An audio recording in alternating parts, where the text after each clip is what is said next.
saliksik ng mga salita ng Diyos. Patuloy po tayong magbahagi ng salita ng Diyos. At higit sa lahat, papurihan natin at pasalamatan ang Diyos na may-ari ng kanyang gawain, na patuloy siyang nagbigay ng ng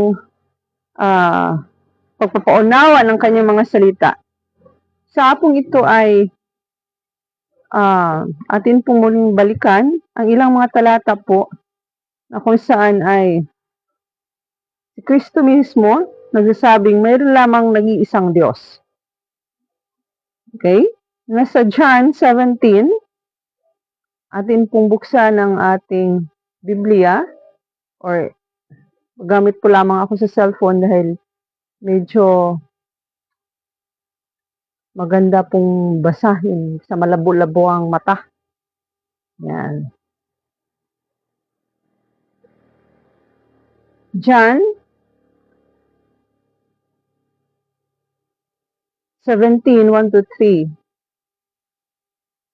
Sabi po, ang mga bagay na ito ay sinalita ni Jesus, at sa pagtingala ng kanyang mga mata sa langit ay sinabi niya, si Kristo mugo ng Diyos. Yan. So, yan ay salita ni Kristo. Mayroong lamang nag-iisang Diyos. Si Kristo po mismo ang nagsasabi nun. Hindi niya sinabing mayroon lamang nag-iisang Diyos, ako lang. Wala pong ganyan. No?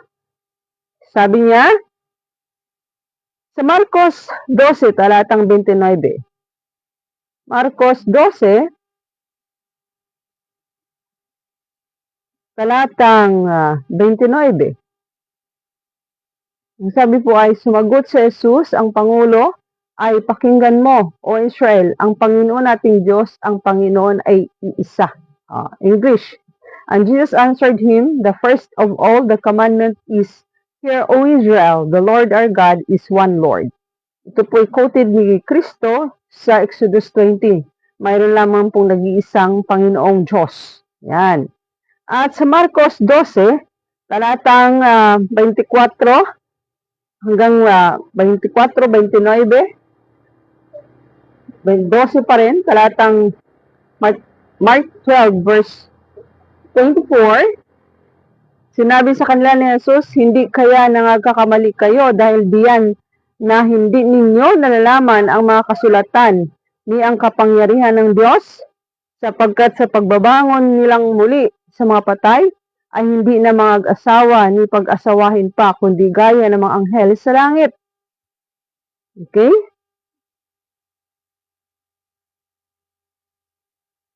Ngunit tungkol sa mga patay na sila'y mga ibabangon, hindi baga ninyo nabasa sa aklat ni Moses tungkol sa mabawang punong kahoy kung paanong siya'y kinausap ng Diyos na sinasabi, ako ang Diyos ni Abraham, at ang Diyos ni Isaac, at ang Diyos ni Jacob. Yan. Si Kristo mismo nagsasabi na yun yung Diyos ng ating mga magulang. Diyos ni Abraham, Isaac, Jacob. Hindi niya sinabing ako yun. Ang Diyos na nagbuhay kay Kristo nung siya ay pinatay at binuhay. Hanggang 31. He is not the God of the dead, 27, but the God of the living. Yea, therefore, the great the earth. Hindi siya ang Diyos ng mga patay, kundi ng mga buhay. Kayo yung nagkakamaling lubha. At lumapit ang isa sa mga eskriba at nakarinig ng kanilang pagtatalo at palibhasay nalalaman mabuti ang pagkasagot niya sa kanila. Ay tinanong siya, ano baga ang Pangulong utos sa lahat? Sumagot si Jesus, ang Pangulo ay pakinggan mo, O Israel. Ang Panginoon nating Diyos, ang Panginoon ay isa. 30. At ibigin mo ang Panginoon mong Diyos ng buong puso mo at ng buong kaluluwa mo at ng buong pag-iisip mo at ng buong lakas mo. Yan. 31.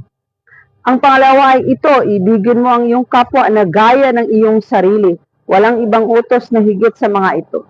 So ito yung tanong ng mga Hudyo sa kanya, na ang sabi ay, and Jesus answered him, the first of all the commandments is here, O Israel. Ito yung Exodus 20, verse 1 hanggang 4:5. Yan po yung quoted ni Kristo na mayroon lamang nag-iisang Diyos. Siya mismo nagpatunay. Yun yung Diyos niya, Diyos natin, Ama niya. Yan. So, isang talata na lang po at lipat tayo ng ibang topic. Ito po ay nasa Mark 12, verse 28. Mark 12, verse 28 naman. At lumapit ang isa sa mga eskriba at nakarinig ng kanilang pagtatalo at palibasa na lamang mabuti ang pagkasagot niya sa kanila. Ay tinanong siya, ano baga ang pangulong utos sa lahat? Yung sinagot ni Kristo. The first, and Jesus answered him, the first of all the commandment is, Hear, O Israel, the Lord our God is one Lord. Yan yung sagot ni Kristo sa mga eskriba na mayroong nag-iis ng Diyos. Yan ay utos ng Diyos. Nasa Exodus 20 verse 1, unang utos ng Diyos na kanyang isinulat ng kanyang mga daliri doon sa Mount Sinai bago niya ibinigay kay Moses na kanyang lingkod. Na mga lahi din ni Abraham, si Moses, nasa pang-apat na henerasyon. Okay, nasa Mateo 22, talatang 34 hanggang 38. Okay? Mateo 22, talatang 34 hanggang 38. Datapwat ng marinig ng mga Parisiyo na kanyang napatahimik ang mga Sadosyo, ay nagkatipon sila. At isa sa kanila na tagapagtanggol ng kautusan ay tinanong siya ng isang tanong upang siya tuksuhin. Guro, alin baga ang dakilang utos sa kautusan? Yan. Tinukso na naman nila si Kristo. At sinabi sa kanya, ibigin mo ang Panginoon mong Diyos ng buong puso mo at ng buong kaluluwa mo at ng buong pag-iisip mo. Yan yung utos ng Diyos. Unang utos ng Diyos. This is the first and great commandment. Ito ang dakila at pangunang utos. Yan yung utos ng Diyos na sinalita ni Kristo. Mayroon lamang nag-iisang Diyos at sundin mo ang kanyang utos. Yan. So, napakadami pa pong talata na ating pong... Sige. So, dito, mayroon tayong buksan na talata ng isang propesiya na ang sabi nga ni Sister White na ang huling na labi ay maraming katotohanan na pagmamay-ari nila na kanilang titipunin at ang Diyos ang may bigay nito sa kanila. Okay, yung mga huling na labi naghintay, naghahanda sa dakilang araw ng Diyos ay binuhusan ng Diyos ng lahat ng katotohanan o pinaunawaan ng Diyos ng buong katotohanan. Ito po ay ating basahin ang talatang ito sa Revelation 3, verse 12. Him that overcometh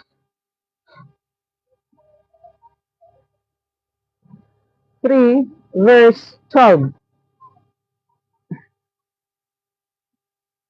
Ang magtagumpay ay gawin kong haligi sa templo ng aking Diyos at hindi na siya lalabas pa doon. So kanina ating binasa na si Kristo ay may Diyos. Okay? Ang Diyos ng kanilang mga magulang. Diyos na makapangyarihan sa lahat. Marami tayong binasa na mayroon lamang nag-iisang Diyos. At ang apokalipsis ni Kristo ay galing sa Diyos. Ibinigay sa anghel, ibinigay kay Juan, at ibinigay naman ni Juan sa 7 iglesia. Ang magtagumpay gagawin kong haligi sa templo ng aking Diyos. At hindi na siya ilalabas pa doon. At isusulat ko sa kanyang pangalan ng aking Diyos.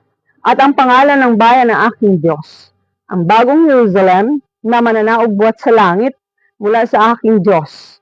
At ang aking sariling bagong pangalan. Ang magtagumpay. Sinabi magtagumpay.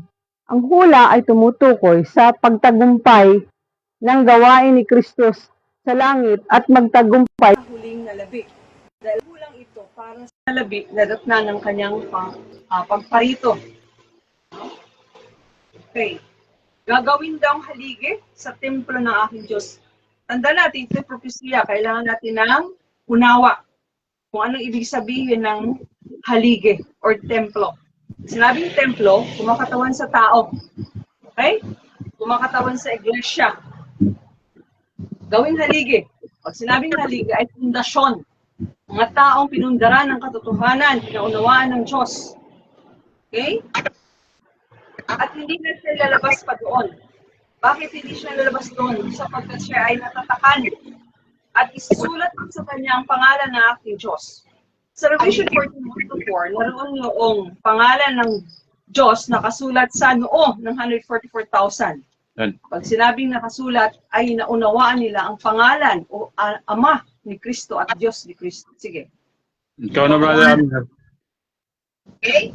Okay. Magandang hapon at happy Sabat, mga kapatid. Sabat. Sabat. Singit muna tayo. Sige, sige. Dito tayo sa bayan kasi mas maingay doon pag sa bahay. Yung mga kasama natin sa bahay, hindi naman mga kapananampalataya yung iba. Kaya kung ano-ano, activities ang ginagawa. So, dito sa sakyan, at least mas tahimik. Mas kulong. Para ka nasa studio. Okay, Sister Lenly. Diyan sa mga nasa live, happy Sabat. Kanina maraming nanonood, ano? Brother Arnel, 4 yung viewers mo kanina eh.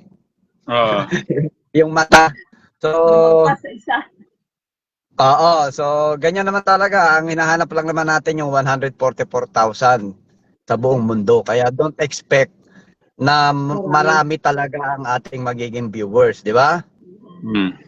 At saka ginagawa natin ito hindi para sa views, hindi para kumita, kundi para lang i-share o ibahagi ang mga pangkasalukuyang katotohanan na ipinagkatiwala sa kanyang iglesia. So, yun lang ang purpose nito. Ngayon, ang nais kong ibahagi, kaya gusto kong makapagsalita kahit papaano, yung about doon sa topic mo kanina, na talagang yung mga bagay na yan ay very controversial sa panahon natin ngayon. Ang matinding kalaban ngayon talaga ng doktrina ng nag-iisang Diyos ay yung ginawa nilang kapantay talaga si Kristo. Yes.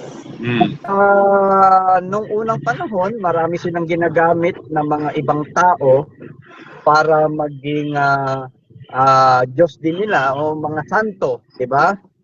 So ngayon, sa modern age, mas mabigat dahil yung mismong ginamit na anak ng Diyos,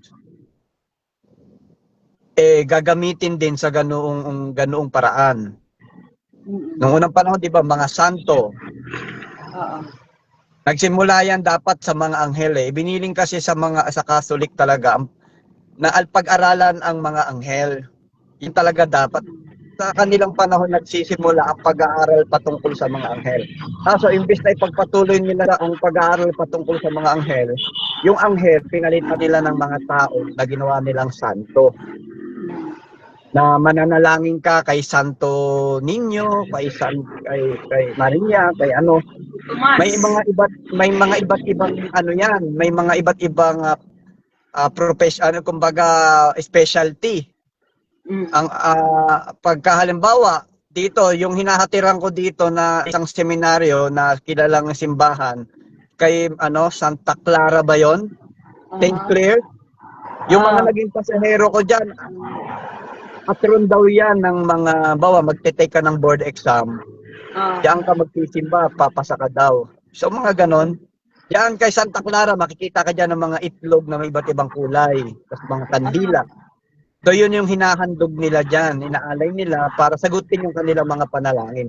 So ang point ko na gustong ipakita, yung pag-aaral sana sa mga anghel na dapat inang gagawin ng Katolisismo hanggang sa dapat sa panahon ngayon. Kasi 3 person nga tayo eh. Diyos Ama. Diba? Sabi nila, Diyos Anak. Diba? Sa Katoliko yan. At Diyos Espiritu Santo. Yung Espiritu Santo, ang tamang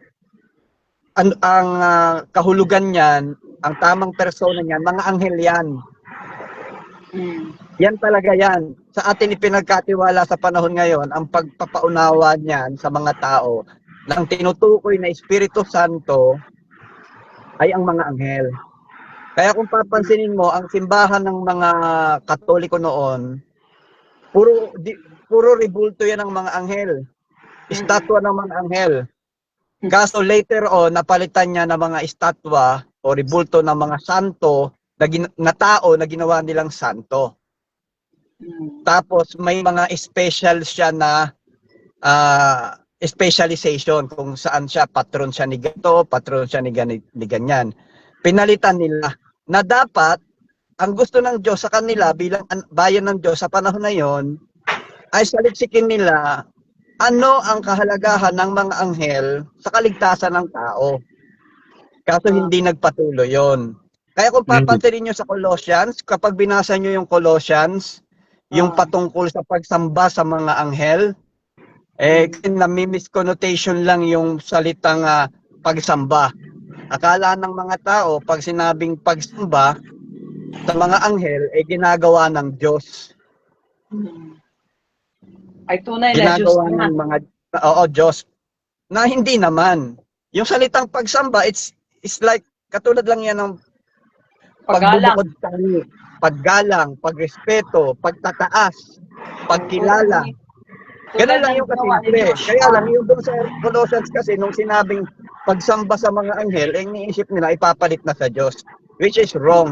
Maling connotation yon, maling understanding. Kaya sa punto na ito, gusto kong ipaunawa itong sinasabing pagsamba sa mga anghel na dapat ang focus ng pag-aaral mula pa sa panahon ng mga Katoliko hanggang ngayon ay paano makikilala ang mga anghel. Ano ang gawain ng mga anghel na ito nga yung banal na espiritu. Yes. Diba? Mamaya pupunta tayo doon sa mga katwiran ng mga kapatid nating reformador. Ito muna tayo sa pagbibigay ng halaga sa banal na espiritu.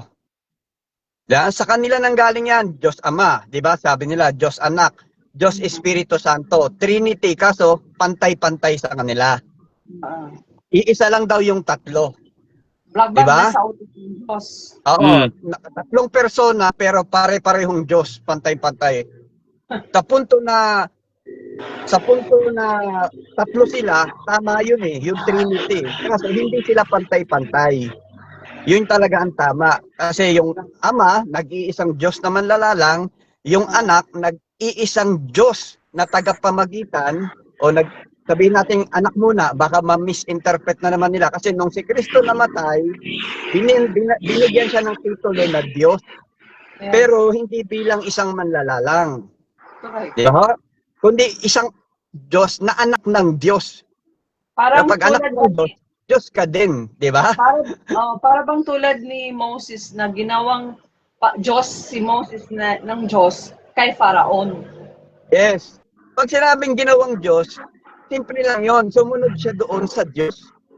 Naging masunurin siya. Naging anak siya ng Diyos. Di ba? Kaya naging Diyos din siya kasi yun ang kaniyang gantimpala. Ngayon, pagdating naman dito sa banal na espiritu, ito na tayo, andito talaga ang labanan. Sa banal na espiritu. Kasi pag nakilala mo ang banal na espiritu, malalaman mo na nag-iisa lang ang manlalalang talaga. Yes. Ano? At nag-iisa lang yung tagapamagitan na si Jesucristo. Ito, nice kong basahin bago ko pa makalimutan. Sa Colossians 2:18, let no man beguile you of your reward in a voluntary humility and worshiping of angels, intruding into those things which he had not seen, vainly puffed up by his fleshly mind. Sa Tagalog, sino man ay huwag manakawa ng gantimpala sa inyo sa pamamagitan ng kusang pagpapakababa at pagsamba sa mga anghel, na nananatili sa mga bagay na kaniyang nakita, na nagpapalalo ng walang kabuluhan sa pamamagitan ng kaniyang akalang ukol sa laman. So yung sinasabi nitong pagsamba sa mga anghel, yun ang nami-misinterpret nila. Pag sinabi, tinulad mo na yan sa Diyos. Ano? Kasi sinasamba. Di ba? So, hindi sinabing pagsamba, ginawa na natin siyang manlalalang. Di ba? Kundi, yun nga, yung tulad ng sinabi natin kanina, pagkilala sa Kanya, pagrespeto. So, paano ba natin sasambahin ng anghel? Sa pamamagitan ng pagkilala sa kanya na siya yung Espiritu ng Diyos. Sinugo ng Na siya Diyos. yung mensahero ng Diyos. Alam niyo kasi, hindi alam lang ng mga tao na bibiktima sila nung tinatawag na immortality of the soul. Nasanay kasi sila na ang Espiritu ay yung humihiwalay sa katawan. Mm-mm. Kaya mahirap tanggapin na ang Espiritu ng Diyos ay mga anghel kasi ang nasa isip nila na hindi nila alam biktima sila ng mga patuloy na ipinapakita sa paligid, sa TV, sa mga babasahin, na ang Espiritu ay yung something na humihiwalay sa image, sa tao o kung sino ka man. Kaya pati sa Diyos, ginagawa nila na ang Espiritu ay yung something na humihiwalay sa Diyos. Na wala ngang ganun sa Biblia. Walang something na humihiwalay sa katawan ng tao o kung kanino man. Ang something na humihiwalay sa tao kapag namamatay ay yung hininga, hangin. Hininga ng Diyos. O hininga ng Diyos, hangin yan eh. Yes. Diba? Yun ang kinukuha. Kaso lang, hindi alam ng mga tao dahil sa matagal nang pinapakita sa mga TV, sa mga babasahin, kinukwento, tinuturo, na yung Espiritu ay yung something na humihiwalay. Kaya pati sa Diyos, pag sinabing Espiritu, yun yung sinasabi nila na yung omnipotent, omniscience, omnipotence, ang kanilang understanding doon ay yung Espiritu na humihiwalay doon sa Diyos. Yung omniscience na sinasabi na God is everywhere, yan ay sa pamamagitan ng kanyang mga anghel. Anghel. Hindi yan yung something na humihiwalay sa Diyos o hangin o isang imahe na hangin na humihiwalay sa Diyos. Wala pong ganyan sa doktrina ng Biblia. Wala nga. Kaya huwag tayong mabibiktima ng ganyang doktrina. Nasa isip lang nila pero pag saka lang nila marirealize kapag inisip nila, ay oo nga no. Wala nga palang immortality of the soul yun. Walang something na humihiwalay sa tao o sa Diyos o kung kanino man. Ang nasa tao na kinukuha ay hininga. Ang Espiritu ng Diyos ay mga anghel. Alam mo mga kunin mo yung hininga ng Diyos, galing nga sa Diyos yung mga hininga natin. Kaya yung pinanggagalingan ng ating hininga, yung breath of life. Yung salita So, ng yung Diyos hindi ay na alam, nabibiktima sila ng mga ganon. Ano? So, paano ba natin sasambahin yung mga anghel? Kilalanin sila, ano ba ang gawain nila na ibinigay ng Diyos? Sa ganong paraan, sinasamba natin sila. Halimbawa, ano ba ang gawain ng mga anghel? Isang halimbawa, si Gabriel, anghel na nagpapaunawa. Di ba po? oh. So, kilalanin natin si Arkanghel Gabriel bilang tagapagpaunawa ng mga katotohanan ng mga salita ng Diyos. Sino ba si Arkanghel Michael? Kilala natin si Michael bilang isang tagapagtanggol ng Diyos. Army, di ba? Sino ba si Arkanghel Rafael? Kilalanin natin siya na nagpapagaling ng mga sakit. Si Arkanghel Barakel, kung di ako nagkakamali, at iba pa, Arkanghel Uriel. So, sa mga pangangailangan nating pinansyal, si Arkanghel Barakel, kung di ako nagkakamali. So, maraming mga anghel at arkanghel na may pangalan sa Biblia na dapat nating kilalanin sila. Yan dapat ang ginagawa ngayon ng mga anak ng Diyos, ng bayan ng Diyos, yung pag-aaral patungkol sa mga anghel. Para ang panalangin nila ay siguradong makarating sa ating Diyos. Dahil hindi na nga si Kristo ang nagpaparating ngayon ng mga panalangin ng mga banal papunta sa Diyos. Dahil nagbubuo siya sa alot.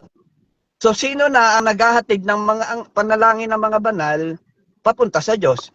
Balik sa dati, nung wala pa si Kristo, mga anghel. 'Di ba? Mga kapatid, andiyan pa kayo? Nandito na. To, bago dumating si Kristo, bago siya namagitan sa tao at sa Diyos, sino ang nagpaparating ng mga panalangin ng tao? Sa Diyos. Espiritu. Espiritu. Sino yung Espiritu? Yung mga anghel. Diba? Anghel. Ayan. Anghel. Diba? Inuutosan ng Diyos. O ngayon, hindi na ano si lang Kristo dyan? ang nagpaparating ng mga panalangin ng banal dahil nagbubuo siya ng salot. Sino na? Mga anghel ulit, balik sa dating setup.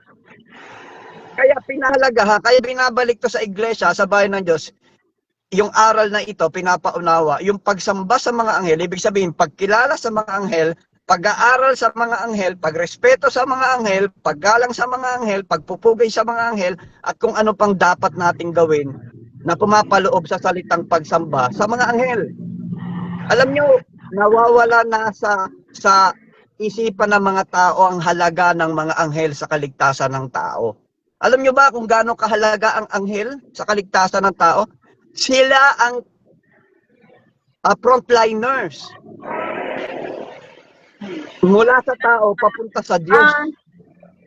Ito naman, Brother Abner, yung nakita ko sa punto na yan. Nung si Cornelio Sige. ay dumalangin sa Diyos, ay dumating yung anghel, sinugo ng Diyos, nakipag-usap kay Cornelio, at ang sabi ng anghel, dininig ng Diyos ang iyong dalangin.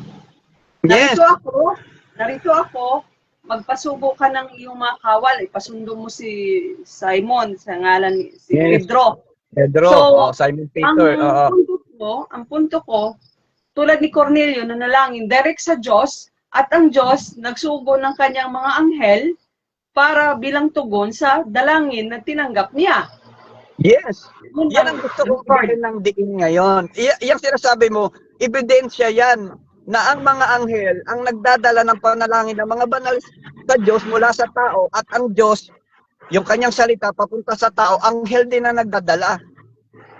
Yes. Ang kaso lang, nung si Kristo na ay dumating sa eksena, tinabunan na ang gawain ng mga anghel. At walang naglalabas niyan ngayon. Puro Kristo ngayon, puro Kristo. Yan kasi Wala ang ngayon nagbibigay halaga sa mga anghel. Hindi ba nila alam ang anghel ang banal na espiritu? ang walang kasalanan, walang kapatawaran ay yung paglaban sa banal na espiritu, yung paglaban sa mga anghel. Akala lang nila yung paglaban lang sa katotohanan, hindi rin, dahil ang nagdadala ng katotohanan sa tao ay mga anghel. Sila ang nagpapaunawa ng katotohanan sa mga tao, ang mga anghel. Kung walang mga anghel, walang magpapaalala sa iyo niyan. Kaya tawag ay ministering spirit. Yes, basa ka na basa ng Bible, kung walang anghel, hindi mo yan, walang magpapaalala. Walang anghel galing sa Diyos. Ang laging magpapaalala sa iyo, anghel ni Satanas, kasi active din yung mga yan eh. Yes. Tapos yung mga nakikita mo sa paligid, sa mga TV, sa mga billboard, sa mga babasahin na makasanlibutan, yun naman ang ipupush ng anghel ni Satanas sa isip mo. Kaya andun ang labanan. So, ang point ko, Ate Lenly, kung mauunawaan lamang ng bayan ng Diyos, ng mga anak ng Diyos, ang halaga ng mga anghel, makikita nila na sila pala yung banal na espiritu na tumutulong sa kaligtasan ng tao. At sila nga yung frontliner. Lagi ko nga example ang frontliner, napakahalaga niyan. Kasi kapag bumagsak ka pa lang sa frontliners. Sige bro. Sa panahon kasi ngayon, mga kapatid, ay alam naman natin na sa ating pag-aaral ay close of probation. Yes. Mahirap nang i-insist natin, although hindi mo naman ini-insist, ay inaano mo lang, kumbaga ay pinaparating mo lang sa kanila ang ating pag-aaral. Nakita ko kasi na ang espiritu ng Diyos ay winidraw na sa kanila. Mahirap nang paunawaan sila. Subalit sa ganon ay pinupunto ko lang na ang tungkulin lang natin ay ipaalam sa kanila. Yun lamang. Ang winidraw na espiritu, bro, ay sama-sama lang. Sa bayan ng Diyos walang winidraw. Tandaan mo yan. Tama. Walang winidraw sa bayan ng Diyos, sa mga anak ng Diyos. Ang inalisan lang ng mga espiritu ay yung mga masama during the time of close of probation. At saka ang issue sa close of probation, yung gawain ni Kristo doon sa langit. lumabas siya sa most holy place. Ang pinag-uusapan doon, yung ministering, yung pamamagitan ni Kristo. Hindi yung gawain ng mga anghel. Walang natapos sa gawain ng mga anghel. Ang natigil lang, yung pagpapadala ng mga anghel sa salita ni Kristo. Pero yung pagpapadala ng Diyos ng anghel sa kanyang anak, sa kanyang mga anak dito sa lupa, sa kanyang iglesia, Tama naman yan. Tama hindi yan naman yun na hindi ko sinabi na winidraw sa kanyang bayan yung banal na espiritu. Yes, walang winidraw Walang sa bayan ganun. ng Diyos. Ibig kong sabihin ay sa mga wicked person. Yes, wicked. Tama. Hindi ko nga sinasabing yun ang sinasabi mo. Binabahagi ko lang kasi para din sa laman nila. Kasi alam naman natin yan na ang close of probation hindi naman para sa bayan ng Diyos yan eh. Para yan sa mga masasama. 'Di ba? Yan yun. Hindi yan para sa mga anak ng Diyos. Tuloy-tuloy pa rin. Walang nagsara sa mga anak ng Diyos. Baka ma-misinterpret ka Masasama dyan. lang yan. Sino ba yung masama? Mangiyon Yung wala naman, sa alam bayan ko ng naman to Diyos. protect the people of God na baka ibig sabihin ng mga listener, viewers, ay sa loob ng bayan ng Diyos winidraw ang Holy Spirit. Hindi ganun. Walang Sama- ganon. sama. Wala kang mababasang ganyan. Hmm. Sa Daniel 12:1, si Archangel Michael ang mag-iingat sa kanyang mga anak sa kanyang bayan sa panahon ng time of trouble. So, ebidensya yan na walang winidrong espiritu sa bayan ng Diyos. So, yun ang punto ko, no, na gustong ipakita. Actually, noon ko pa ito gustong ibahagi nung nasa Pampa tayo. Pero siguro, hindi pa napapanahon, kaya hindi rin naman nangyari. Pero, hindi ko naman ipinipilit palagi ang mga katotohanan. Kung ayaw, diwag, doon lang tayo sa handang makinig. Kaya nga siguro, nangyari ang separation talaga para magpatuloy tayo, yung mga anak ng Diyos, yung may mga mapagpakumbabang puso, yung handang makinig, yung i-empty nila yung vessel nila, ay saka lang, after the separation sa PAM, saka lang ibabahagi ang lahat ng katotohanan. Kasi yung leader mismo, nagkaroon siya ng sarili niyang, kumbaga, interes eh. Kaya hanggang dumating sa punto na yung mensahe na gusto ng Diyos na ibahagi sa kanyang iglesia, hindi niya alam, nahahadlangan niya. Pero Brother Abner, sa punto ng usapin ng pag-alis ng banal na espiritu o ng mga pilihan ng Diyos sa dating ginamit ng Diyos, naka-record din yun sa early Yes, writings. naka-record. Naka-record din yan. Kaya nga, yung lalabas sa iglesia, Sister Lenly, mawi-withdraw ang Holy Spirit sa kanila. Paano ba yung paglabas sa iglesia? Hindi yung sa grupo, hindi sa organization, kundi yung sa katotohanan. Diba? Ngayon, lumalabas na wala sila sa iglesia dahil sa kanilang paglihis ng daan at nakita naman natin ang mga resulta, bumaba ang mga pamantayan, winidraw din sa kanila ang Holy Spirit. Specific kay Kuya Tan. Iba na espiritu. Iba natin na mo ha. Paano masasabing nasa kanila pa rin ang banal na espiritu? Yun lang pagbabawal niya sa inyo. Sa pamilya mo, kay Brother Arnold, sa'yo, kay Brother Rani at sa kanyang pamilya, kay Ate Eunice, na ako ay patuloyin sa bahay, na wag akong patuloyin sa bahay. Yan ba ay magandang espiritu? Hindi yun maganda espiritu kasi pinapatuloy nga natin ang mga taga-ibang yung mga hintil diyan sa ating mga kapitbahay o ibang grupo. Tapos tayo, yung mismong kapatid natin ay hindi natin patutuloyin. Anong klaseng prinsipyo yun? Labag na yun sa prinsipyo ng diba? Diyos. Oh. Nagbunga ng masamang pag-uugali, yung pag-withdraw ng espiritu sa kanya. Kaya yung ganong espiritu na wag magpatuloy, yun ang nangibabaw. So, liban doon, Brother Abner, liban doon, yung paggawa niya ng pagbasbas ng paglabag ng utos ng Diyos, na sa ikapitong utos siya ng Diyos, yung pagbasbas niya, ay tulot niya sa mga lunya sa iglesia. Ayan, isang number one mabigat na utos ng Diyos. Tapos yung kasinungalingang doktrina na siya daw ang dala ng reformasyon sa buong sanlibutan, that is very big lie. Yes. Yung pagpapahintulot sa pagkain ng itlog. Diba? Oh, yes. Ang problema, Brother Abner, ay sa atin pinaparatang Ang gusto kasing, nung pumunta kasi dito yung isang kapatid, bro, invited kasi namin yung Sabado, Oh. tayo daw ang umaatake sa kanya. Eh, hindi ganun eh.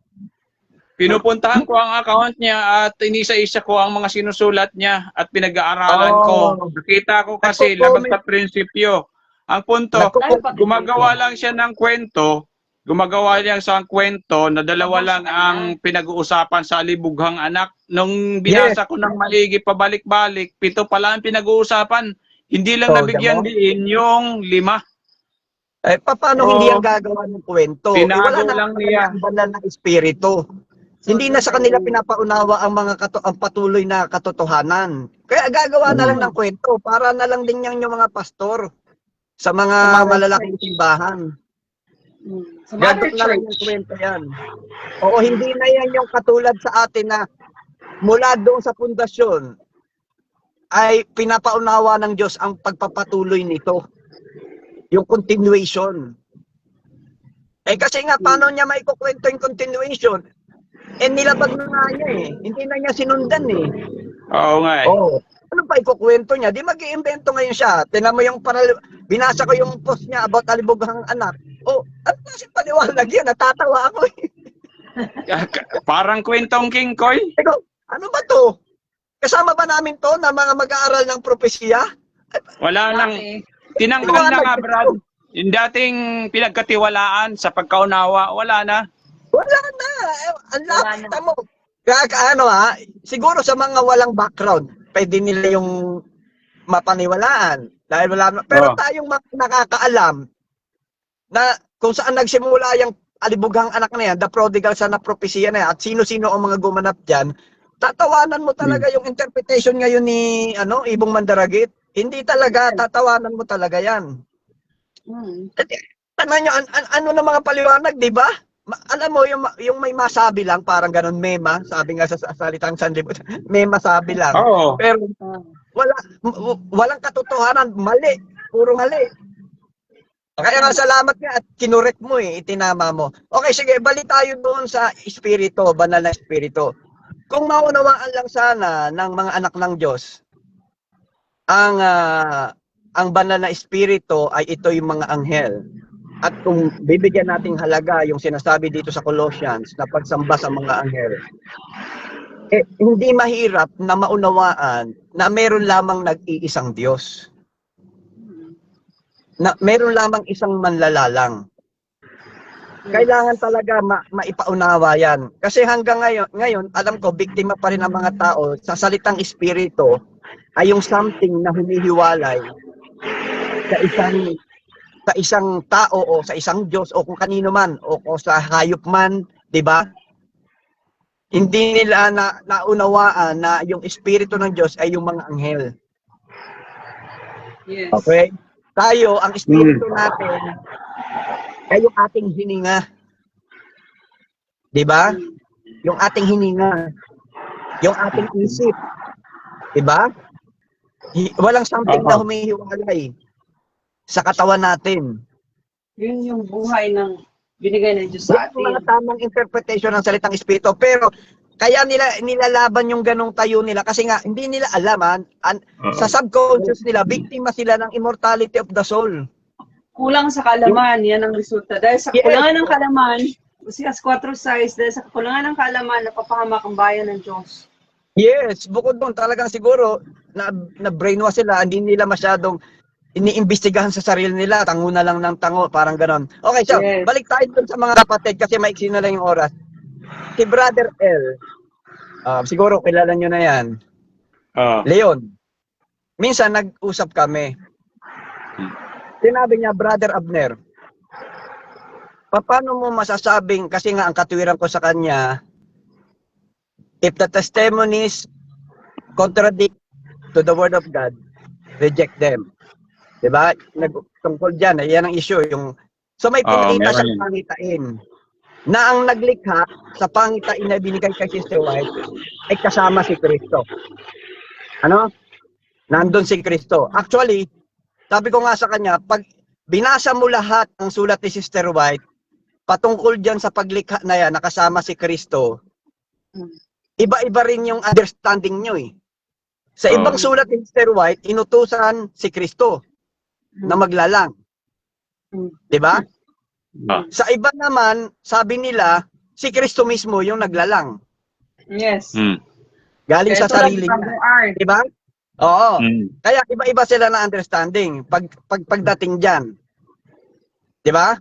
Kasi biktima nga sila nung nagkatawang tao na mula sa langit na ipinaunawa ng mga Katoliko galing sa Griego, yung ganyang mga paniniwala. So, ganito ang punto. Ang sabi ko sa kanya, pangitain yan, hindi daw pwedeng magkamali. Okay, sige, sabi natin pangitain. Pero ano ba ang pangitain? Ang pangitain ba? Ito ba ay past? Na mangyayari. Pag sinabi bang pangitain, ay history na o nangyari na o future? Kayo, ano sa tingin nyo? Pag sinabi bang pangitain, vision, ito ba ay past na nangyari o future? Di ba? Di ba? Ako, ang aking tayo sa pag sinabing The vision, Bluetooth device is ready to pair. The sister, Bluetooth device is future yan. connected successfully. At Okay, pakiulit. pag pinag-aralan mo yung sinabi kay Sister White, isulat ang mga bagay na mangyayari sa hinarap, di ba? Sabi kay Sister White, isulat yung mga nakita mo, mga pangitain na mga mangyayari sa hinaharap. Hindi yan the history. Hindi yan nakaraan. Ipinakita kay Sister White yung paglalang ng Diyos. Yun ba yung vision? O ang pinapakita kay Sister White ay yung paglalang sa darating na panahon na kasama si Kristo. Yung tinatawag ni Sister White na New Heaven and New Earth.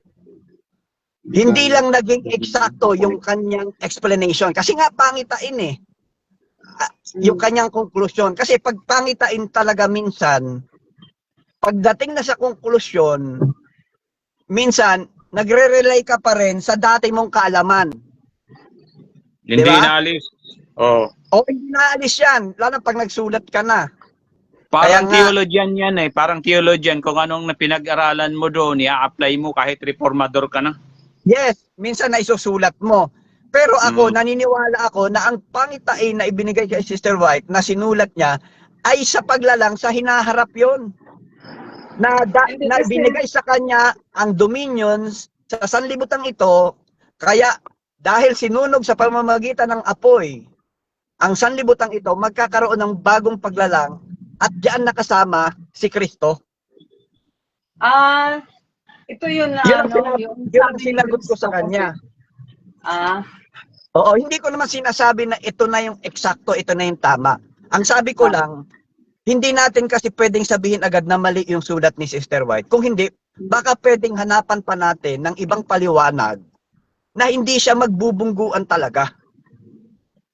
Yung hindi talaga siya magsasalpukan. Or lalabas na nasasabihin nating mali. Pero sa punto naman na mali, kasi siya rin naman na nagsabi, if the sermon is not according to the word of God, reject them. Diba? Pag hindi according.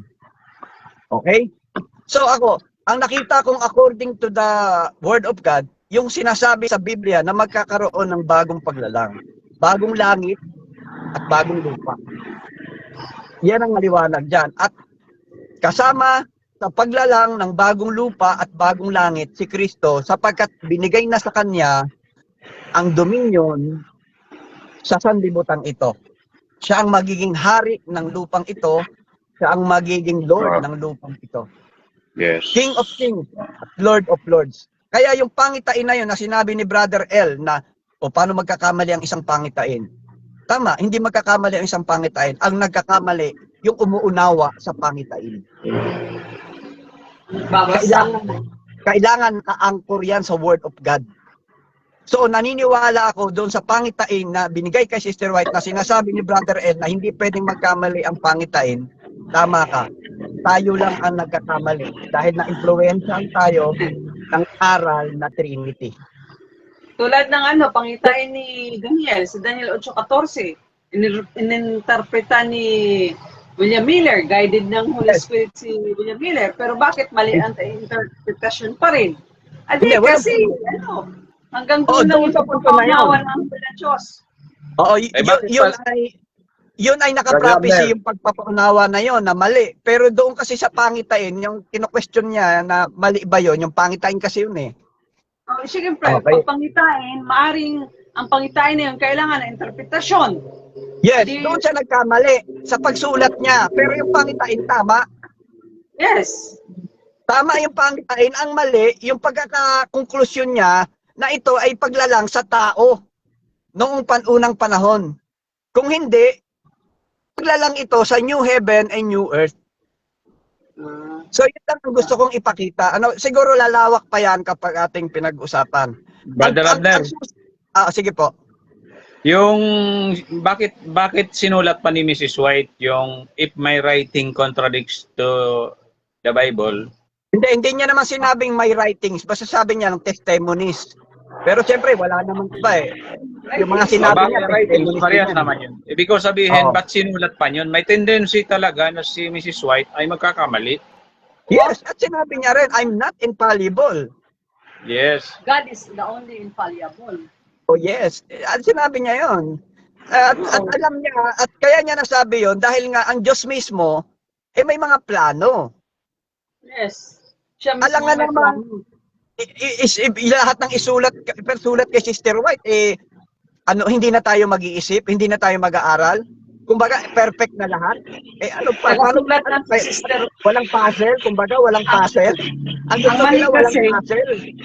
Ang mali kasi ng mga tagapagbasa ay ang kanilang pangunawa hindi nila pinalawak. Tulad niyan, si Daniel nagsulat ng maraming propesiya. Hindi naman siya ang nag-interpreta ng kanyang propesiya, kundi ang iba ng henerasyon tulad ni panahon nila William Miller, di ba? Yes.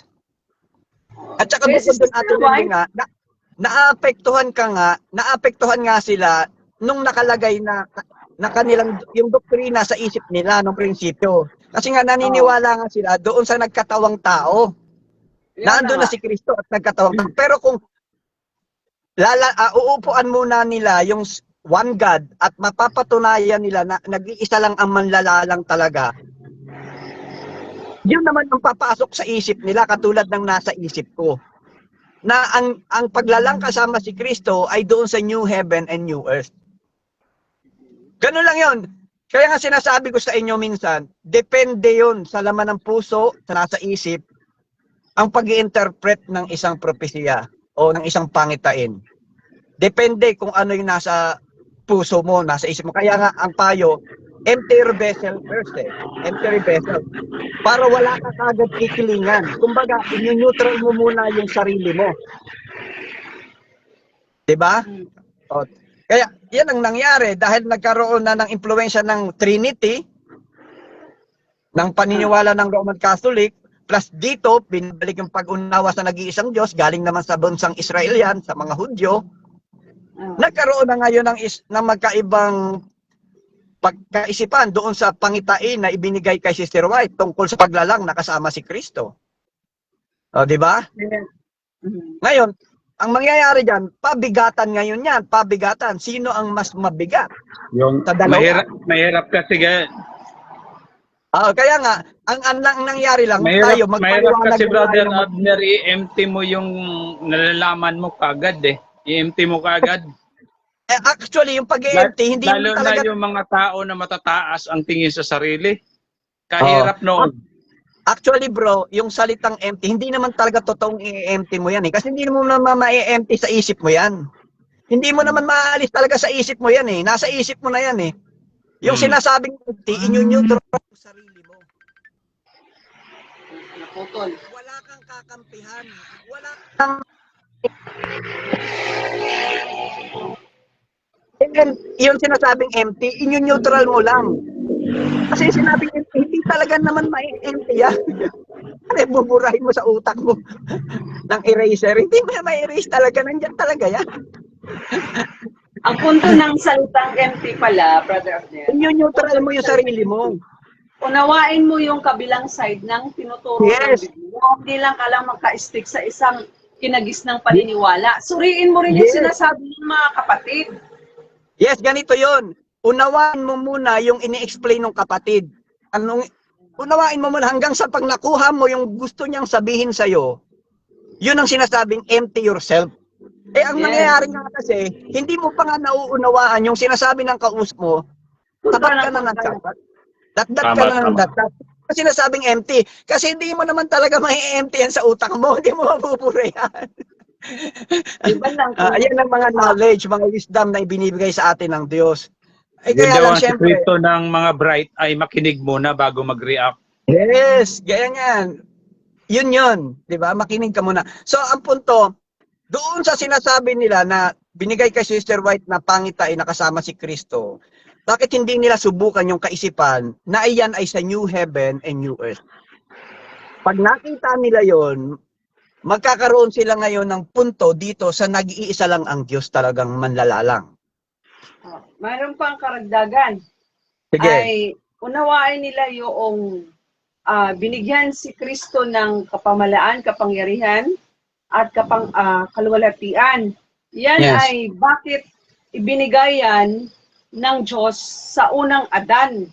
At si Kristo Yes. ay pangalawang Adan. Kung paano binigyan si Kristo ng kapangyarihan, kaluwalhatian, at dominion, powers, and glory, ay unang Yes. binigyan nun ay si Adan.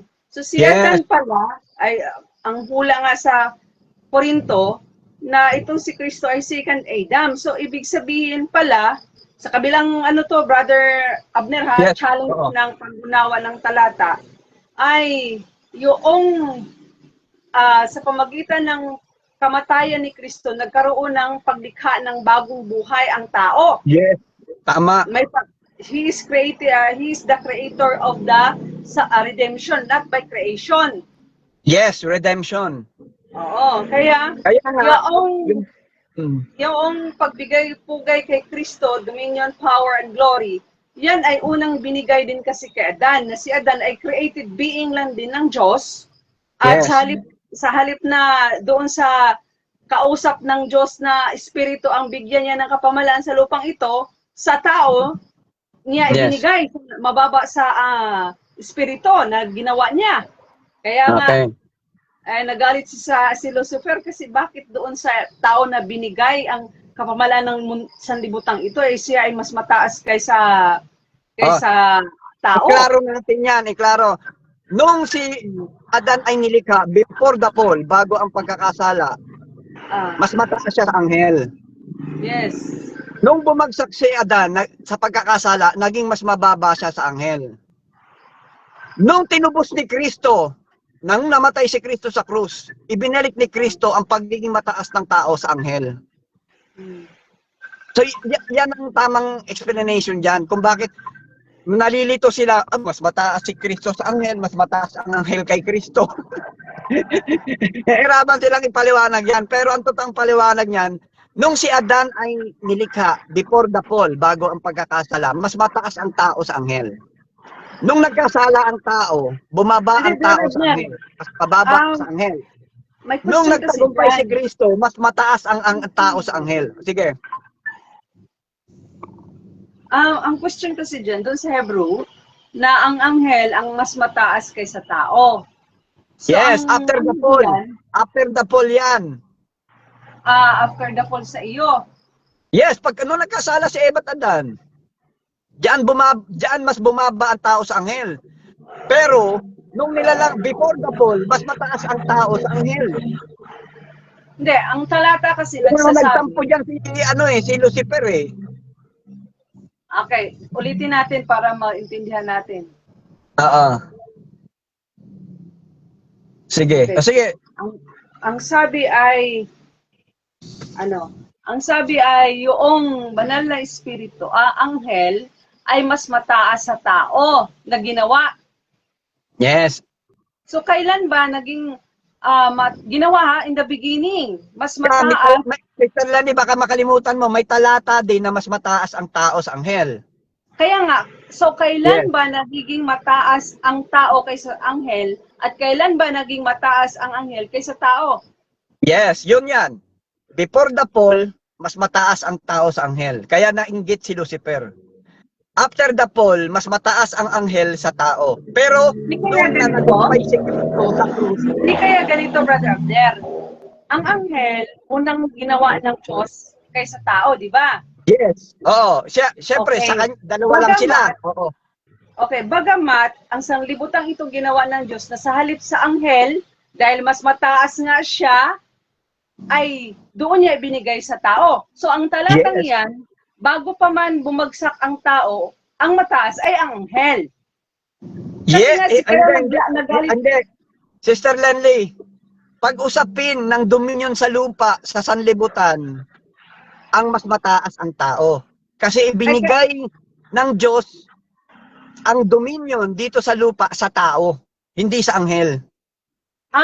Yun yung punto. Kaya Brother Abner, nagalit si Lucifer, nagselo siya kasi nga, sa halip na sa kanya ibigay na bilang mas mataas sa tao na mas mababa sa kanya ibinigay, ang kapamalan sa Kasi- libutang ito.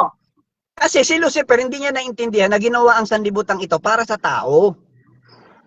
Kaya ang punto, ang talatang iyon na, kaya doon natin na-interpreta na bago pa mag-fall, ang ginawa ng Diyos, nauna talaga ang anghel at siya yung mas mataas sa tao.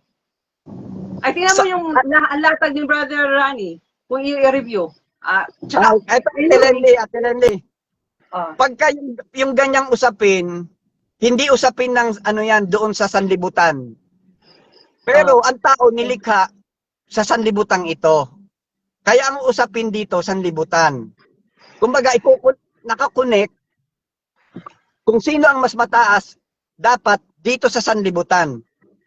Kasi hindi naman ang tao walang lugar sa universe. Hindi siya nilagay sa universe.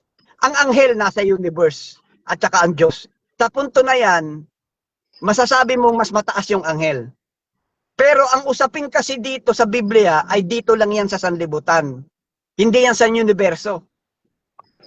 Kaya pag isinama mong usapin sa sanlibutan, ang mas mataas sa anghel ay ang tao.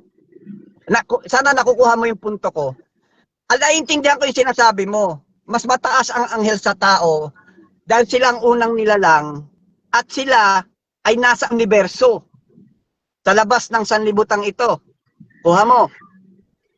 Pero tandaan mo, Ate Lenley, ang usapin sa Biblia ay kaligtasan para lamang sa sanlibutan ito. Ang pinag-uusapan dito mula kay Adan, kay Kristo, sa mga taong nasa sanlibutan. Walang ibang pinag-uusapang sanlibutan dito kundi ito lang earth. Yun lang, kaya hindi natin pwedeng isama sa usapin yung universo. anyway, Yun lang ano ko. Pero naniniwala, alam ko yung sinasabi mo dahil siya unang nila mas mataas siya. Pero pag sa dominion, di ba, yung kapahamalaan sa lupang ito. Yung kasi ang issue kasama ang lupa. anyway, mayroon pa naman pag-usapan natin yan kasi Kapag pumasok ang anghel sa lupang ito, sa sanlibutan, mas mababa siya kay Adan. yung latag ngayon na yan ay pag-usapan natin yan dahil Sige, pag-usapan natin. kasi si Brother Rani, ganun din ang sinasabi niya na ang anghel mas mataas sa tao pero noong naibalik ang tao o nagtagumpay si Kristo laban kay Satanas, nagtagumpay siya, binuhay siya, ay Naging mas naibalik mataas. ang tao. Mas mataas ang anghel. Ginawa Kaya siya siyang naging mataas katulad ni kaysa sa Adan. anghel. Kaya siya naging katulad ni Adan. Si kaya Kuha niyo? Adam. Kaya siya naging Anyway. katulad ni Adan. Kuha niyo. Anyway, Kuha niyo yung punto ko. Yun lang yun.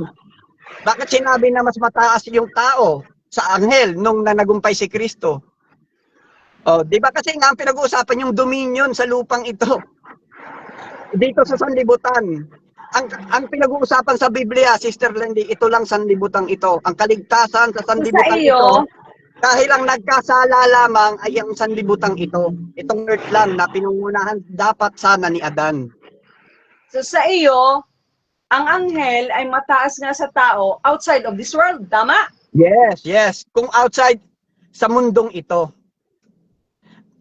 So Ipapasyal nga lang tayo ng mga anghel Ipapasyal. Pero sa sanlibutan ito, mas mataas si Kristo o dapat si Adan. So, iyon ang iyong Kumbaga, pinaliliwanag. parang ganito lang yan, Sister Lendy. Ibinigay ko sa iyo yung lugar na yan, yung pwesto mo. Halimbawa, ako yung may-ari niyan. Kahit sino pa papuntahin ko dyan, dapat magpapaalam yan sa'yo. Kasi ikaw pinagbantay ko dyan eh. Sa'yo ko yan binigay, ikaw mamahala niyan eh. Tama ba yun? Diba? Walang Tama yun, di ba? Bawa, yung lugar na yan na tinitirahan nyo, ako ang may-ari. Sabi ko, kayo magbantay dyan, binagkatiwala ko sa inyo yan, pangalanan nyo lahat ng mga nandyan, kayo magmaneobra niyan. Kapag magpapapunta ako dyan ng mensahero ko, dapat magpapaalam sa inyo. Tama? Pero, galing sa akin yun. Di ba? No. Galing sa akin yun, ako nagpadala, pero dapat magpaalam sa inyo. Dahil kayo ang yun lang yung point nun, tulad ng mga anghel. Kaya tama. sinabi mas mataas si Adan, dahil kay Adan, ibinigay ang dominion. Kaya lang, nag-fall siya, bumagsak siya, naging mas mababa siya kaysa sa anghel. Pero nung tinubos ni Kristo, naging mas mataas ulit ang tao sa anghel, katulad ni Adan. So yun yun. Pero balikan natin yung tunay na issue, no? Yung tungkol sa banal na espiritu. So, katulad ng isa pang sinasabi ni Brother El, yung kapag daw hindi naniwala sa divinity of Christ, ay Antichrist. Di ba? May sulat si Sister White na ganyan? Oo, kinuha nila yung Meron. sulat ni Sister White. Siya rin binuksan ni Brother R nung nakarang Sabat, nandito sila. Yes, isang issue pa yan, divinity. Ano ba yung sinasabing divinity of Christ? Paano ba natin yung pinag-aaralan? Paano nyo ba inuunawa yung divinity of Christ? Eh sila kasi may nailagay sa isip nila na Diyos na nagkatawang tao. Divinity ba talaga ang pinag-usapan doon, yung Christ existence? Diba? Divinity. Doon sa hindi niniwala sa divinity of Christ, yun ang nakasulat doon. Kaya lang, ang problema kasi, nagdugtong-dugtong yung sulat ni Sister White. O di sabihin na natin, sige, isama na natin yung pre-existence. Ano ba yung tinutukoy doon na pre-existence ni Kristo? Kapag ka binasa mo ang mga sulat ni Sister White, itinaas ang pangalan ni Kristo doon pa lang daw sa paglalang. Hindi lang May yung Brother sinabi yan. Abner. Hindi, ang punto doon, hindi tinaas si Kristo na nandun siya. Ano ba yung nandun nung panahon na yun? Yung propesya na may tutubos sa kasalanan ng tao. Sino tutubos? Si Kristo. Kaya itinaas yung pangalan niya doon. Kasi siya yung gagawa ng plan of redemption. Siya yung main character. Pero walang flesh doon. Wala yung katawan niya doon. Wala yung imahe niya doon. Kaya alam nyo, yung sa mga sulat ni Sister White, ako para sa akin wala namang mali. Ang ano lang yung understanding lang ng tao ang mali. Masasabi lang mali kasi yung pagdating doon sa kanyang paliwanag, naipaliwanag niya to galing doon sa sarili niyang kaisipan. Alam nyo, matindi yan yung Trinity, yung immortality of the soul. Kasi ilang taon yan na dinikdik sa isip ng tao. Ilang taon yan. Kaya maaaring mai-impluwensyahan talaga ng mga konklusyon mula doon sa ganung mga aral na naging prinsipyo ng mga tao. Oo, tama. Kuha nyo? Bro, Kapatid Dylan. Brother Abner, maganda maganda sana kung yung di ba, mahaba next pang time, oras oras natin. na. Next time, maganda rin pala ang Maganda ganito lang, kahit malayo. Bilang pagtatapos, ang banal na espiritu na sinasabi ng mga Katoliko na Diyos Ama, Diyos Anak, Diyos Espiritu Santo. Di ba? Oh. Atin naman, bilang naniniwala sa nag-iisang Diyos, naniniwala tayo sa Heavenly Trio. May nag-iisang Diyos na manlalalang, may isang tao na binanal ng Diyos na nagtagumpay sa lupang ito sa kanyang misyon, na naging tagapamagitan ng Diyos sa tao, at may mga anghel na banal na espiritu na siyang mensahero ng Diyos sa tao. Okay, so bago pa mag-end, Sige. Brother Abner, sadya talagang may problema si Sister White pagdating sa pag-usapan ang nag-iisang Diyos. Bakit? Ang isang dahilan na mabigat, mababasa natin litra por litra, na sinabi ni Sister White, si Kristo daw ang nagbigay ng utos kay Moses sa Mount Sinai. So dyan pa lang, nagpapatibay sa kanilang nanghahawak na existent na si Kristo bago pa siya ipinanganak. So Kaya iyan ang nga, diyan na tayo, mayroon talagang confusing na pahayag Sabi si mo yan, Sister Ate White. Lenny, parang naniniwala ka na tama rin sila. Kaya pag sinabi mo Ganito mali. yun kasi, Ganito ganito lang yun, yun. Brother Abner. Ganito yun. Sabi ni Oo. Sister White, the Bible is the doctrine of all The basis. the basis of all reforms and pinaka doktrina ng lahat ng reformador. Back to the Bible. Sa madaling salita, namilipit yung dila ko pagbigkasin yung sinabi ni Sister White. Sabi niya, go back to the Bible. Ang sinabi, Yes, oo nga. tingnan mo ha, mayroon pa. Mayroon pa. Ang sabi ni Sister White, don't call the Seventh-day Adventist Babylon. Those who call the Seventh-day Adventist Babylon is of Satan. Mayroon pa. Those who say that the third person is the angel is of Satan. So, doon tayo, pakinggan natin yung mga payo ni Sister White na para hindi tayo ma-confuse. Ang sabi ni Sister White, regarding the testimony, regarding the nothing is ignored, nothing is cast aside, but time and place must be considered. Kaya para sa aking naging karanasan ng marami tayong nagtimbang-timbang, nag-uunawa ng sulat ni Sister White, ang mensahe ni Sister White na kumontra sa atin ngayon, palibhasa ay hindi kasi ito sa kanya. Siya mismong nagbigay din ng payo, sundin natin yung payo niya para hindi tayo mailagay sa confusing doctrine na Naiintindihan kita ipinaunawa dyan. sa ating Sa panahon punto na yan. ngayon. At actually, matagal na nating tayo yan. Pero ito tanungin kita doon sa salitang sinabi mo na don't call the church Babylon, na sinabi ni Sister White. May iba bang paliwanag yun? Para masabi natin hindi mali Kaya si ang Sister punto White. doon, to cut the story short, na nangahawak ang marami dyan dahil nasusulat nga na sinabi ni Sister White, those who say that the Seventh Adventist Babylon is of Satan, doon lang sila. Kaya lang, dahil sa tayo ay hindi natin pinahawakan yung nasusulat ni Sister White, dahil may propesiyang sinasabi na mayroong takdang panahon, wag mo sabihin, hindi nahawakan yung nasusulat ni Sister White kasi humahawak naman tayo dyan. Ang punto kasi, Huwag mo sabihin na hindi tayo humahawak. Dapat nating maintindihan yung liwanag para kay Sister White, hindi natin siya pwede sisihin na doon na lang mag-stick kay Sister White. Kaya nga sabi niya, ulitin natin, regarding the testimony, nothing is ignored, nothing is cast aside, but time and place must be considered. Ayan, naintindihan natin yan, Ate Lenny. Hanggang doon na siya sa paliliwanag ng ganyan, na parang kumukontra sa liwanag na mayroong inihayag ng Diyos sa atin ngayon. Matagal na nating katwiran yan, di ba? Alam na natin yan. Kaya bago tayong kaisipan na ibinabangon. Tulad nga yan sa halimbawa mo na don't call the church Babylon.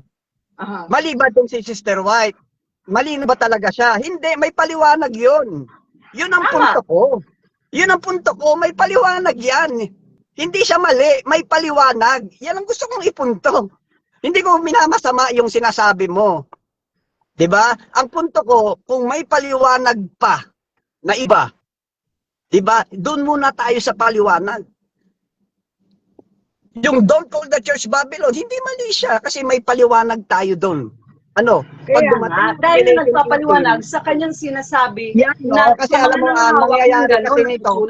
Kapag sinasabi nating mali, laging mali, tayo rin, mayroon agad silang ibabato agad sa atin. Sabi, gumagamit ka, tapos sasabihin mo mali. Gumagamit ka, tapos sasabihin mo ito mali. Namimili ka lang eh. Ganun ang magiging sasabihin nila sa atin, di ba? So, kaya ako dinadaan ko sa ibang paraan muna ng pagpapaliwanag. Baka makuha nila yung gusto nating paraan ng pagpapaliwanag. Sa ganung paraan, makita nila. Kasi yung ganyang klase ng pagpapaliwanag, matagal na natin yung ginamit. Actually, sa panig na Brother R, ay nanghawak siya nga na sabi nga niya, marami siyang pinanghawakan na galing sa sulat ni Sister White. Yan yung binabalik natin sa kanya. Nasusulat din, galing sa sulat ni Sister White. Pero bakit tinanggap mo na mali si Sister White, tama yung ating tinanggap ngayon na liwanag? Dahil hindi pa nga panahon sa kanya ang pagpaunawa ng mensaheng ito, kundi sa atin. Kaya kinukorek natin yung sinabi ni Sister White. Yun yung punto ko doon sa nangahawak, sa nasusulat daw kasi. Naintindihan nga natin yan, matagal na natin yung paraan. Matagal na nating sagot yan. Matagal na nating katuwiran yan. Ang punto Ano, ko, gabi na tayo. meron tayong ibang klaseng pagpapaliwanag na gusto. Yung ganyan, pagkasama pa natin si Kuya Tanyan. Yung ganyan klase ng pagpaliwanag. Paano kung bigyan tayo ng wisdom ng Diyos kung paano natin siya ipapaliwanag naman sa ibang paraan? Yun lang ang point ko. Walang akong problema sinasabing yan. mali. Hindi ko sinasabing mali yan. Wala akong sinasabing mali. Ang akin lang, ang Diyos ay patuloy na bibigay ng karunungan, ng talino sa iglesia, paano niya ipagtatanggol ang katotohanan. Yun lang yon. At kung ano ang naging estilo ng ibong mandaragit, eh maaaring babaguhin ng ating Diyos para mas maipakita ng mas maayos sa mga tao ang mga katotohanan. So, suggestion lang naman yan. So, yun mga kapatid, so magko-close na ako. Ang banal na espiritu ay walang iba kundi ang mga anghel. Okay. Doon pa lang sa pagpapaunawa o pagkaunawa na ang banal na espiritu ay ang mga anghel. At kung hindi mo ito matatanggap, nagkakasala ka na. Paglaban na yan agad sa banal na espiritu. No? Maling interpretation, maling pakahulugan, kasalanan yan. At alam nyo ba yung Trinity na yan, ang nilalabag niyan yung unang utos. Huwag magkakaroon ng ibang Diyos.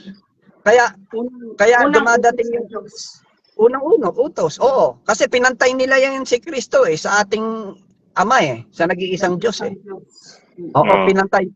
Kaya nandito yung labanan kasi sinisira na naman nila ang kautusan.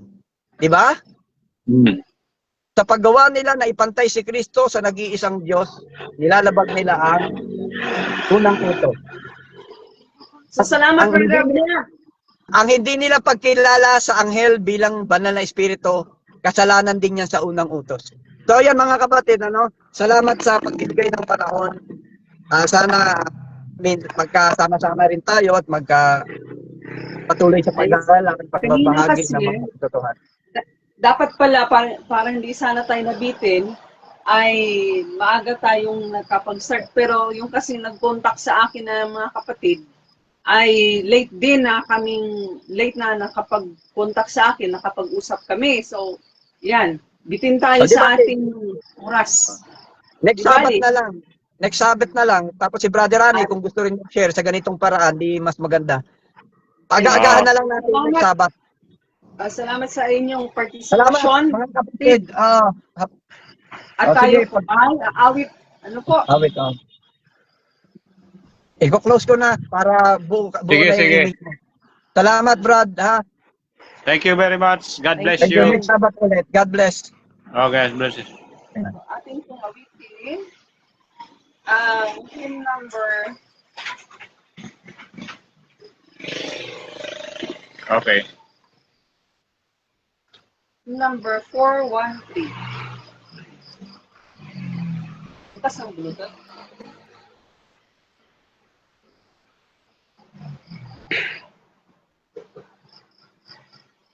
Bluetooth.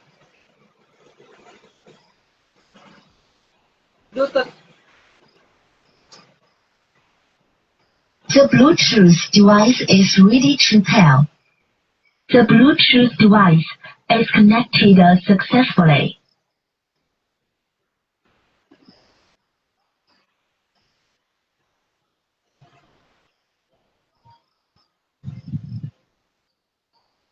Bakit dito sa akin?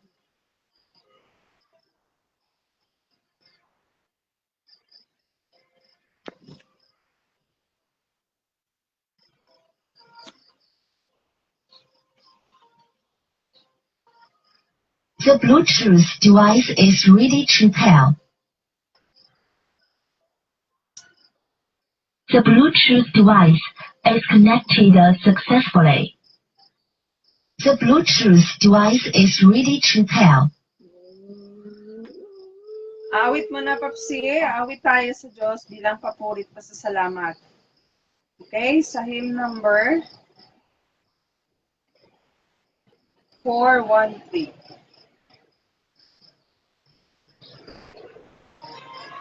Wala. Kingster.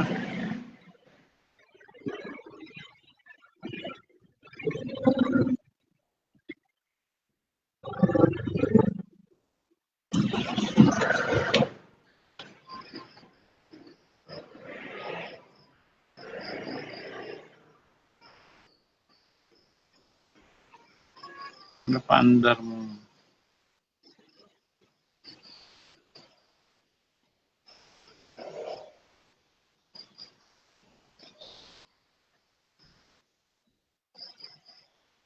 The Bluetooth device is connected successfully.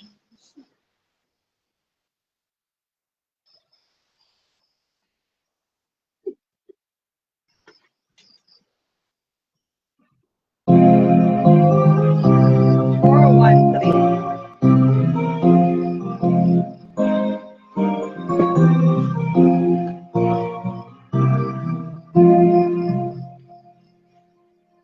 God has spoken, God has spoken,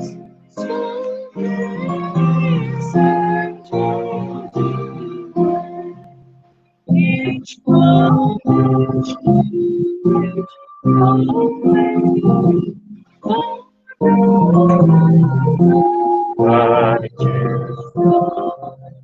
In our word is prayer, and for one word, one word only, cause God is King, is strong, eternal, God of first and God of love.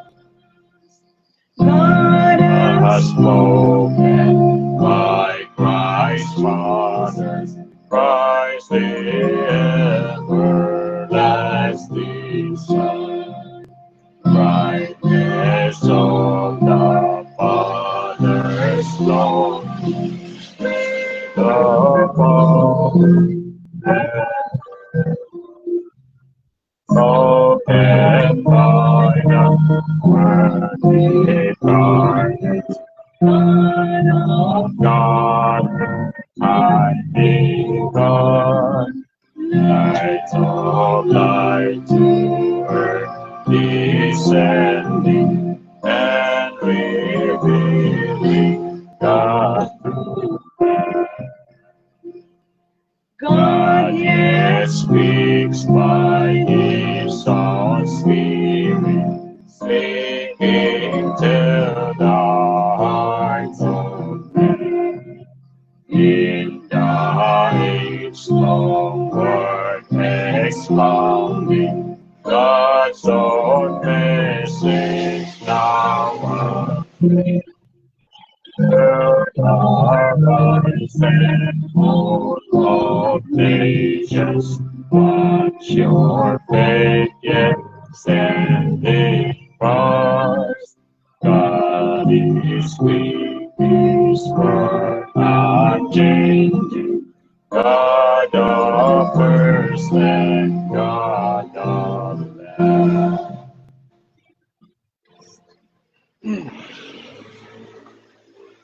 The Bluetooth device is ready to pair.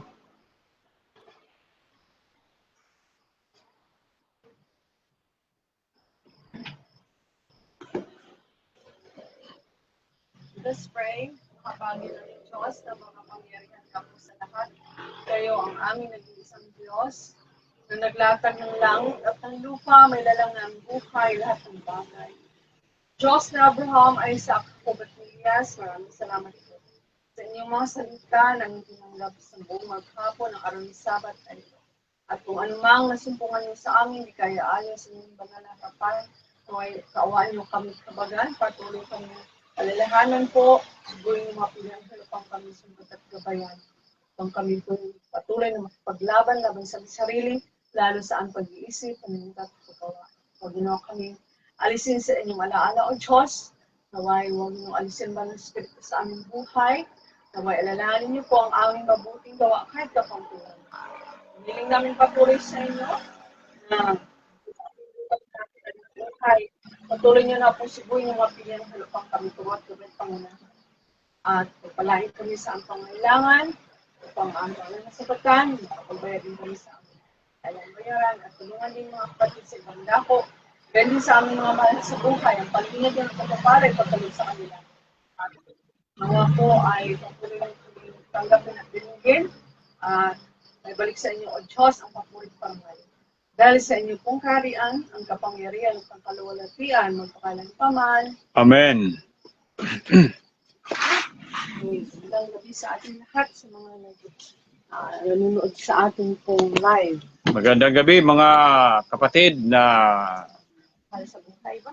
kapatid at ating mga mahal sa buhay na nandyan at nagsusubaybay sa ating live offline or online. Ako ay nagpapasalamat sa inyo sa patuloy na pagtatangkilik ng ating live at offline na mga posts.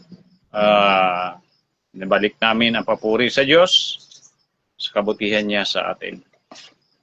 See you next live video on Saturday, Sabbath day.